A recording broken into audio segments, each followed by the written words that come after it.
When my grandfather passed away, he left me something far more valuable than money: 120 acres of beautiful land just outside Richmond, Virginia.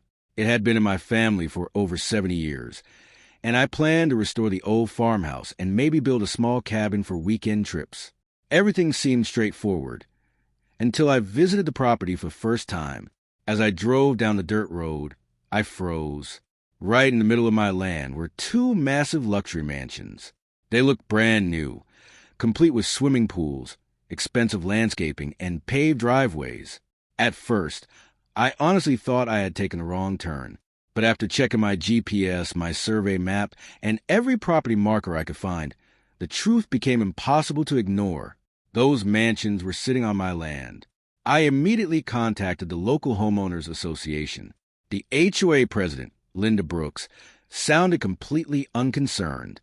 She calmly told me their developers had purchased the land years ago and that everything had been legally approved. Something about her confidence didn't sit right with me. The next morning, I went to the county courthouse. For nearly 4 hours, I searched through old deeds, survey maps, and property records. Finally, I found my grandfather's original deed. It clearly showed that the land had never been sold. Not once. The property had remained in my family's name the entire time. That meant the HOA had somehow approved construction on land they didn't own. I hired a real estate attorney that same afternoon. After reviewing every document, he looked at me and said, "Walter, I've handled property disputes for 20 years, and I've never seen anything like this." The HOA had made a huge mistake. Most people expected me to demand that the mansions be demolished immediately, but I wasn't interested in destroying anyone's home. Instead, I came up with a better solution. If they want to keep those houses exactly where they were going to pay for the privilege. My attorney prepared formal legal notices for the HOA board. The letters explained that both mansions occupied private property and that continued use of the land required a lease agreement. In simple terms, they now owed me rent. The board laughed. They assumed I was bluffing. Then their own attorneys reviewed the county records. A week later, the laughter disappeared. Every legal document confirmed exactly what I had discovered. The HOA had approved construction without verifying the actual property boundaries. Their mistake had created a very expensive problem. Soon, they requested a meeting. For the first time, everyone in the room was polite. They offered to buy the occupied land. I declined.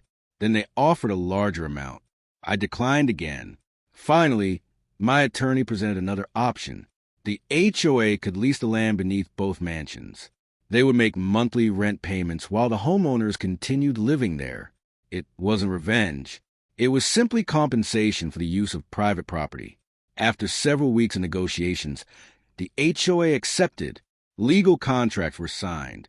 The first rent payment arrived exactly 30 days later. Then another, and another. Everything was now completely legal. Word spread quickly throughout the neighborhood. Residents were shocked to learn that the board had never confirmed ownership before approving million-dollar construction projects. Many homeowners demanded answers. Several board members resigned within months. A new board was elected, promising greater transparency and better oversight. As for me, I never celebrated anyone's mistake. I simply protected something my grandfather had worked his entire life to preserve. That land wasn't just property. It was family history. And sometimes, the best way to solve a problem isn't through anger. It's through patience, paperwork, and knowing exactly what you own. In the end, the HOA thought they had gained 2 luxury mansions. Instead, they gained a monthly rent payment they never expected. Sometimes, the strongest move isn't making people leave. It's making them respect what's yours. If you enjoyed this story, don't forget to like, subscribe, and turn on notifications for more HOA stories. And tell me in the comments, where are you watching from?